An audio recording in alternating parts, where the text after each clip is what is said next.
நாம் தமிழர் கட்சி ஒருங்கிணைப்பாளர் சீமான் வந்து கட்டாயம் மே 8 திருச்சி நீதிமன்றத்தில் ஆஜராகணும்னு சொல்லி நீதிபதி விஜய் அவங்க உத்தரவிட்டிருக்காங்க.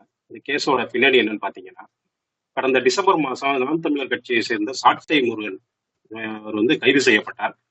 அவரை தொடர்ந்து பாத்தீங்கன்னா, அந்த கட்சியோட மகளிர் அணி பாசறை ஒருங்கிணைப்பாளர் காளியம்மாள் குறித்து சமூக வலைதளங்கள்ல ஒரு அவதூறான செய்தி வெளியானது. இதன் பின்னணியில வந்து திருச்சி மாவட்ட எஸ்பியா வேலை பார்த்த திரு வருண்குமார் மற்றும் அவரோட மனைவி வந்திரா. வந்திராங்க பாத்தீங்கன்னா அப்ப புதுக்கோட்டை மாவட்ட எஸ்பியா இருந்தாங்க. இவங்க 2 பேரும் தான் காரணம்னு சொல்லி நாம் தமிழர் கட்சி ஒருங்கிணைப்பாளர் சீமான் வெளிப்படையாவே அறிவிச்சார்.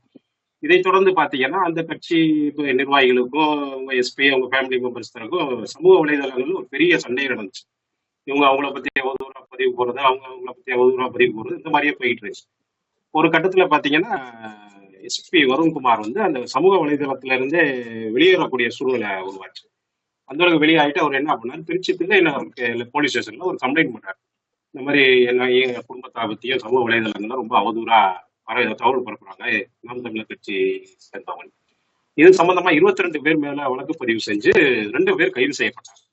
அதோட இந்த பிரச்சனை முடியாம என்ன ஆச்சுன்னா, அவர் எஸ்பி வருண்குமார் என்ன பண்ணாரு, திருச்சி 4வது ஜுடிஷியல் மேஜிஸ்ட்ரேட் கோர்ட்ல ஒரு பிரைவேட் வழக்கு ஒன்று, மான நஷ்ட ஈடு வழக்கு ஒன்று நாம் தமிழர் கட்சி ஒருங்கிணைப்பாளர் சீமான் மீது தொடர்றாங்க.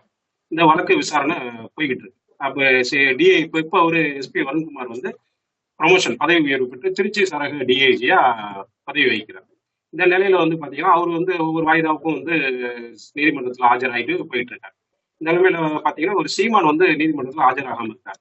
இதை எடுத்து கடந்த ஏப்ரல் 7ஆம் தேதி இந்த வழக்கு விசாரணைக்கு வரப்ப நீதிபதி விஜயா வந்து ரொம்ப கண்டிப்போட சொன்னாங்க, சீமான் கண்டிப்பா ஆஜராகணும் அப்படின்னு ரொம்ப கண்டிச்சாவன்னு அன்னைக்கு சாயங்காலத்துக்குள்ளே ஆஜராகணும்னு சொன்னாங்க. அப்புறம் இவங்க ஏதோ எக்ஸ்கியூஸ்லாம் கேட்டு மறுநாள் ஏப்ரல் 8ஆம் தேதி ஆஜரானாங்க. ஏப்ரல் 8ஆம் தேதி ஆஜராகிறவங்க பாத்தீங்கன்னா கிட்டத்தட்ட ஒரு 10-15 கார்ல அணிவகுப்பு நீதிமன்ற வளாகத்துக்குள்ளேயே வந்து நேரா வந்து ஆஜராகிட்டு அந்த அவங்களோட கம்ப்ளைண்ட் காப்பி என்னங்கிறத வாங்கிட்டு போயிட்டாரு. செய்தியாளர்களை சந்திச்சுட்டு போனார். நிலைமையில வந்து இன்னைக்கு இந்த கேஸ் திருப்பி விசாரணைக்கு வந்துச்சு. மே 8ஆம் தேதி வாய்தா இன்னைக்கு விசாரணைக்கு வந்துச்சு. அப்ப வந்து சீமான் ஆஜராகல, அவர் டிஐஜி வருண்குமார் மட்டும் ஆஜரானார். ஆஜராகிறப்ப அவங்க கேஸ வந்து மே 8ஆம் தேதிக்கு ஒத்தி வச்சிருக்காங்க.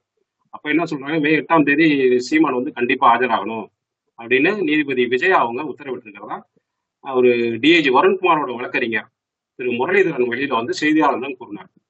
அது மட்டும் இல்லாம போன தடவை அந்த அணிவகுப்பு கார் வந்துச்சு பாருங்க, அந்த கார் வந்தப்ப டிஐஜி கிட்ட வந்து வேணும்னே வம்பளுக்கிறாப்புல அந்த கட்சிக்காரவங்க வந்து ராமஜெயம், அதாவது அமைச்சர் நேருவோட சகோதரர் மறைந்த ராமஜெயத்தோட வழக்கு என்னாச்சு அப்படிங்கிறாப்புல ஏதோ அவர் விமர்சனம் பண்றாப்புல சில கருத்துக்களை தெரிவிச்சிருக்காங்க. அது சம்பந்தமா ஒரு வழக்கறிஞர் முரளிதரன் பத்திரிகையாளர் சொல்றப்ப, இது சம்பந்தமா நாங்க தனியா ஒரு கேஸ் போட தயாராகிட்டு இருக்கோம், அது வந்து தனியா வரப்போகுது அப்படிங்கிறாப்புல சொல்லியிருக்காங்க. அதனால இந்த பிரச்சனை வந்து முடியறாப்புல தெரியல, அப்படியே வளர்த்துக்கிட்டே போகுது. ஆனா மே 8ஆம் தேதி கண்டிப்பாக சீமான் அவர்கள் நேரில் ஆஜராகணும்னு சொல்லி நீதிபதி திருச்சி 4வது ஜுடிஷியல் மேஜிஸ்ட்ரேட் நீதிபதி விஜயா அவர்கள் உத்தரவிட்டதா தகவல் வந்திருக்கு.